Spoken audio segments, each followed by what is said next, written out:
আলহামদুলিল্লাহ। এখন বিপদে আছে রাম আর বামেরা। ওরা দাড়ি কামাইয়া লুকাতে চায়, ইন্দুরের গর্ত পাচ্ছে না, ঠিক না? এটাই আল্লাহর বিধান। তিলকাল আইয়ামু নুদাবিলুহা বাইনান নাস। আল্লাহ তাআলা বলেছেন, আমি মানুষের মাঝে দিন ঘুরাইয়া দেই। আজকে আপনি ছেলে, কালকে বাবা হবেন। আজকে যিনি বধূ, কালকে তিনি শাশুড়ি হবেন। সূর্যের আলো দুপুর বেলার মতো সারাদিন সমান যায় না, বিকালে সূর্য বুড়া হয়, ঠিক কিনা? এজন্য বাংলায় প্রবাদ আছে, এক মাগে শীত যায় না। যারা 15 বছর এই দেশের আলেম ওলামাদেরকে অশান্তিতে রাখছে, আল্লাহ তাদেরকে এখন অশান্তিতে ফেলাইয়া দিছে। তবে আল্লাহর দোষ দেয়া যাবে না, এটা আল্লাহ তাআলা এমনে এমনে করেন নাই। এটা হলো কামা তাদিনু তুদান, যেমন কর্ম তেমন ফল। আজকে আপনার দাড়ি কাঁচা, বাবা বুড়ো মানুষ, বাবার সাথে আপনি রাব বিহেভ করবেন বুড়া পাইয়া, আপনি বুড়া হলে আপনার সন্তান এটা ফিরাই দেবে, ঠিক না? হ্যাঁ, আমাদেরকে আল্লাহ তাআলা, আল্লাহ শুকরিয়া যে এখন তিনি বুক ফুলাইয়া চলার মতো সুযোগ দিয়েছেন। আগে মাহফিল আসার সময় ভাবতাম, আল্লাহ জানে মাহফিল পর্যন্ত যাইতে পারি কিনা। ওয়াজে আইসা ভাবতাম, আল্লাহ জানে ওয়াজ সুন্দর মতো শেষ করতে পারি কিনা।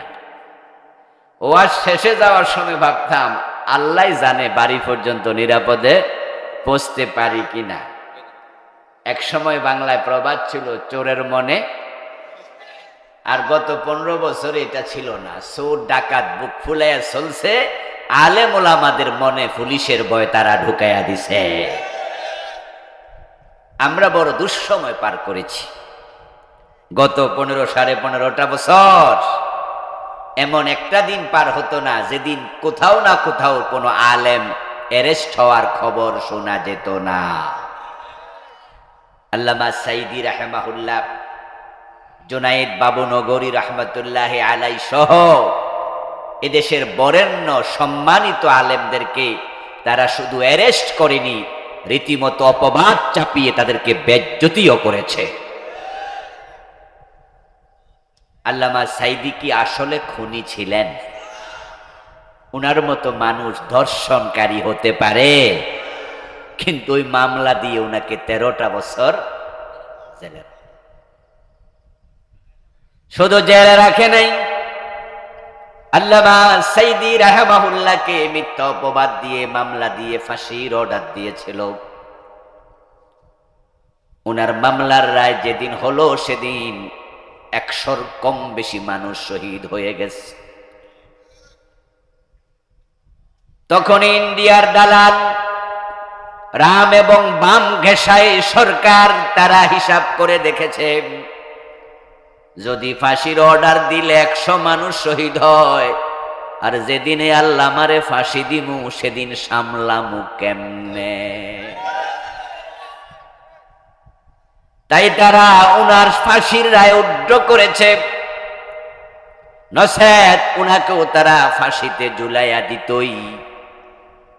কারণ যুদ্ধপরাধের নামে, মানবতা বিরোধীর নামে যে আদালত বাংলাদেশে তারা বসাইছে, এই আদালতের বিল্ডিং ছিল বাংলাদেশে, রায় লেখা হয়েছে নয়া দিল্লিতে। এই রায়গুলো বাংলাদেশে লেখা হয়নি, এগুলো ওখান থেকে জাস্ট পাঠাইতো, আর উনারা এটা রিরাইট করে দিয়ে দিত। আপনারা বিচারপতি নিজামুল হকের স্কাইফি কেলেঙ্কারির সে ভিডিও কল ফাঁস হওয়া আপনারা শুনে থাকবেন, যে সেখানে নিজামুল হক বলেছে কথোপকথনে সিনহার সাথে, বিচারপতি সিনহার সাথে, যে সরকার পাগল হয়ে গেছে, তারা একটা জেনতেন রায় চায়। এতে বোঝা যায় যারা বিচারক তারা নিজেরা রায় দেয় নাই, বরং তাদের মুখ দিয়ে রায় শোনানো হয়েছে, ঠিক না? তাদের হাতে রায় লেখানো হয়েছে। আল্লামা জুনায়েদ বাবু নগরী রহমতুল্লাহি আলাইহির মতো বয়োবৃদ্ধ বয়োজ্যেষ্ঠ আলেমটাকে রিমান্ডে নিয়া দুইটা হাঁটু অচল করে দিয়েছে। কি জুলুম, কি অত্যাচার গেল এই 15-15.5 বছরে। 5 মে শাপলা চত্বরে কত আলেমের বুকের রক্তে মাটি রঞ্জিত হয়েছে। এই 15-16 বছরে মোট কত হাজার আলেমের জেল হয়েছে তার কোনো হিসাব আমাদের জানা নাই।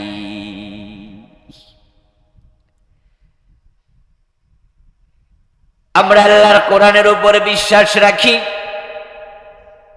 আল্লাহর কোরআন সত্য, মিথ্যার কোনো সম্ভাবনা নাই, যার বাস্তবতা আমরা 5ই আগস্ট দেখলাম।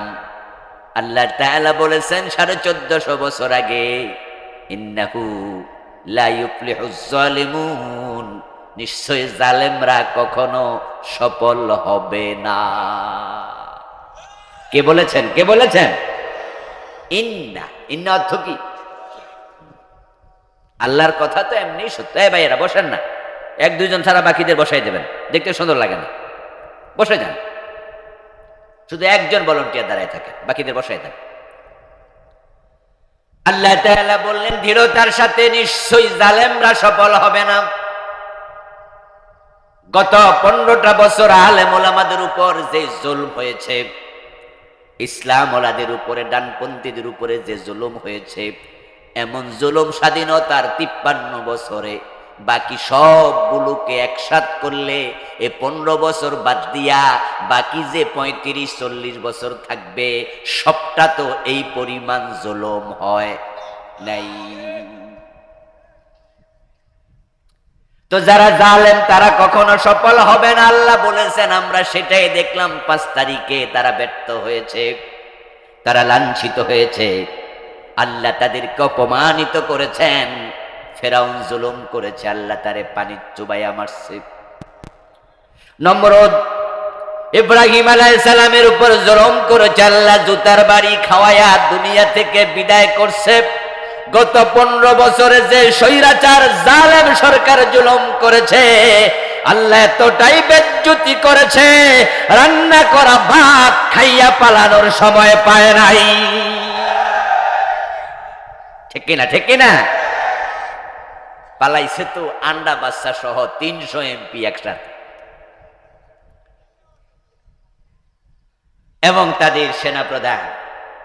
আমাদের না, এটা তাদের নিয়োগ, তাদের আত্মীয়, ওরা নিয়োগ দিয়েছে, ওদের আত্মীয়। উনি বলেছে, ম্যাডাম 45 মিনিটের বেশি সময় কিন্তু নাই, তাড়াতাড়ি ফলান।